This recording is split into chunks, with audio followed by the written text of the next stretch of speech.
Jackpot MLA first MLA last term MLA ఇతని పేరే కావ్య కృష్ణారెడ్డి.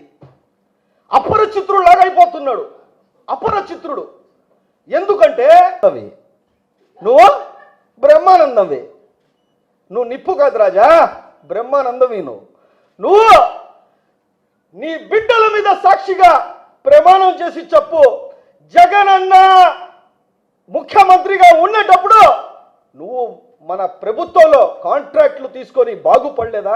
మేమే చెప్తున్నావు, కేసులు పెడతావా? కేసులు పెడతావా?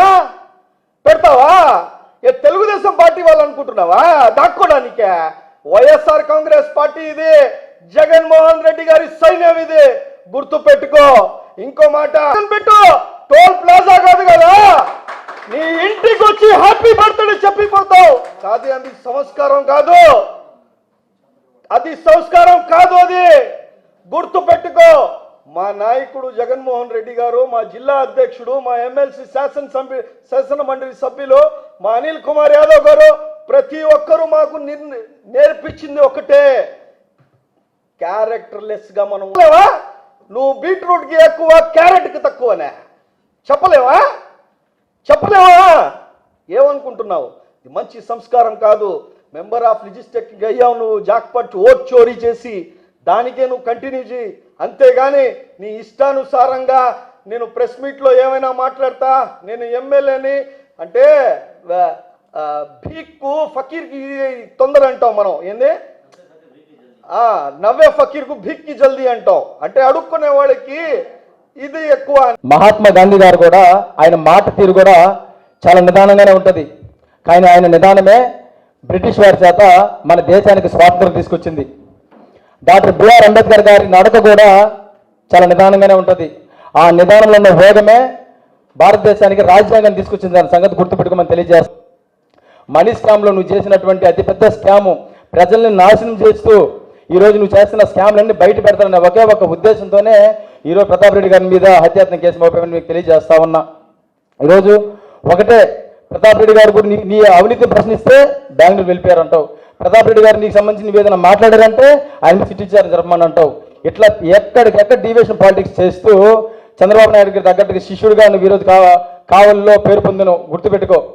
అప్పుడు మేము పీకాల్సిన పరిస్థితి కానీ వస్తే గుర్తుపెట్టుకో, నీ చెడ్డుతో కూడా పీకి నడి రోడ్ల ప్రజా కోర్టులో నేను దోషుకు నిలబెట్టే కార్యక్రమం కూడా వైఎస్ఆర్ కాంగ్రెస్ పార్టీ తరఫున తీసుకుంటామని తెలియజేస్తూ, మరీ ముఖ్యంగా కావలి నియోజకవర్గంలో నువ్వు చేసే దౌర్జన్యాలని ప్రశ్నిస్తున్నానని ఒక ఇద్దరు దళితుల మీద అత్యంత దారుణంగా, ఒకరు ఒక వార్డు ఇన్ఛార్జి, ఇంకొకరు విలేకరి, వాళ్ళిద్దరి మీద గతంలో ఎప్పుడు కూడా కేసులు లేకపోయినా సరే వాళ్ళ మీద అక్రమంగా కేసులు బనాయించి వాళ్ళ మీద రౌడీ షీట్ ఓపించిన ఘనత నీది.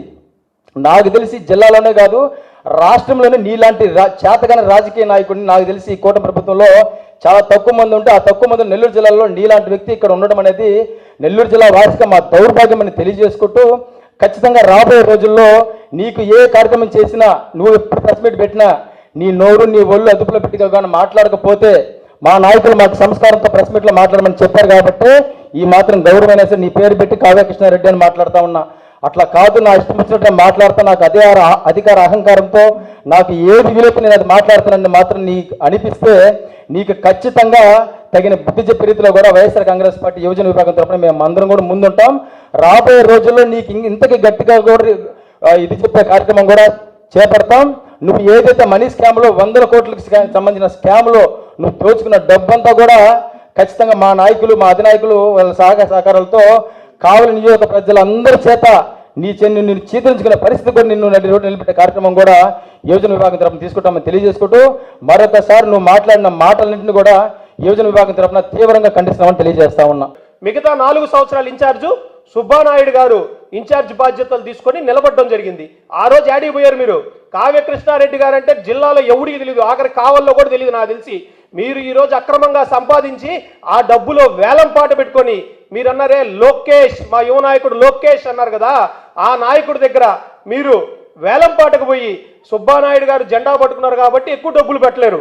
ఎందుకంటే ఆ 4 సంవత్సరాలు అక్కడ తెలుగుదేశం పార్టీ నాయకులు, కార్యకర్తలు కష్టాలు చూస్తున్నారు కాబట్టి వాళ్ళు డబ్బులు పెట్టలేడు. ఆయన 20 కోట్లు అంటే మీరు 50 కోట్లు మీరు అన్న లోకేష్ దగ్గర 50 కోట్లకి వేలం పాటకు పోయి మీరు సీటు కొనుక్కున్న విషయం వాస్తవం కాదా? ఈవీఎంల ద్వారా ఎమ్మెల్యే అయిన మాట వాస్తవం కాదా? ఈరోజు మీరు అలా గెలిచినా కానీ కావలి ప్రాంత ప్రజల కష్టాలు మరియు తెలుగుదేశం పార్టీ మీకు ఎలాగైతే మీరు గెలిచారో నిజమైన తెలుగుదేశం పార్టీ జెండా మోసిన కార్యకర్తల కష్టాలు తెలుసుకొని వారికి అండగా నిలబడాల్సిన అవసరం. మీ మొహం ఎప్పుడైనా అద్దంలో చూసుకున్నారన్నా? మీ మొహం ఎప్పుడైనా అద్దంలో చూసుకున్నారా? మా చిన్ననాటి టైంలో దేవి సినిమా వచ్చింది. దేవి సినిమాలో మాంత్రికుడు ఉన్నట్టుంటారు మీరు. ఇట్లా జుట్టు పెంచితే మాంత్రికుడు విలన్ ఉన్నట్టుంటారు మీరు. ఇలా కూడా మేము మాట్లాడగలం. కానీ మా నాయకులకు ఆ సంస్కృతి అది కాదు. మా నాయకులు ఏదైనా సబ్జెక్టే మాట్లాడమంటారు కానీ వ్యక్తిగత దూషణలకు కానీ వ్యక్తిగత విమర్శలకు కానీ వెళ్ళొద్దంటారు. ఇలాగ మీరు మాకు తెలుసు అన్న, నెల్లూరు జిల్లాలో మీరు ఎవరికి తెలియదు.